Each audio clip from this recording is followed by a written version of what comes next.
Welcome to Early Morning Catechism. We are now in the third week of Advent, and as you can see, our pink candle is lighted. Pink, the symbol of rejoicing. We are halfway through the season, and we rejoice as we get ready to celebrate the birth of Jesus, and we look today at one of the great prophets. Last week and this week, on Sunday at our liturgy, we heard readings about John the Baptist preparing the way for the Lord. Well, who is this John the Baptist? I'd like to acquaint you this morning with a few names. First of all, his mother was Elizabeth, a cousin of Mary. His father was Zechariah, and they lived in the little town of Ein Karem, which is just a few miles from Jerusalem. But as we learned last week, it's about 100 miles from Nazareth.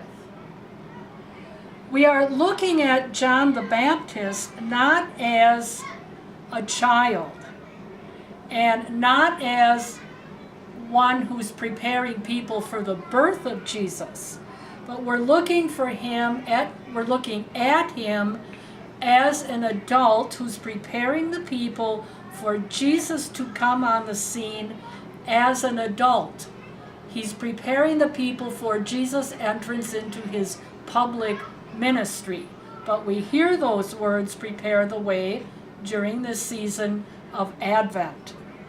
Now, John the Baptist was in the desert, preaching to the people and calling them to repent of their sins and to turn away from sin, to be open to the grace of God, so that they would be ready when this Messiah came on the scene. Where did John the Baptist spend his time? Again, we look at the map of the Holy Land. John the Baptist grew up in Ein Karem, but when he was an adult, he moved over to the desert. And the desert is a very, very large desert. We think, we're not sure, we think he may have lived near the place called Qumran. If you've heard anything about the Dead Sea Scrolls, this is the area where the Dead Sea Scrolls were found. And in this area was something like a monastery where a group of people called the Essenes lived. And we believe these men lived a monastic life and spent their time copying the scrolls, the scriptures. Well, John the Baptist, we think, may have lived in that area or may actually have been part of that group as he spent his time here in the desert. John the Baptist, we think, may have been a mentor of Jesus.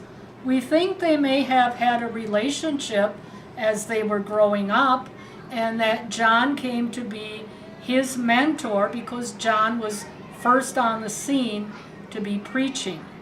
The question will come up later, who's more important? Who should the people follow?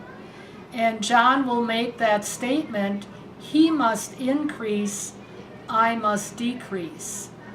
So as we go through these final weeks of Advent, we might ask ourselves, how is Jesus increasing in our lives?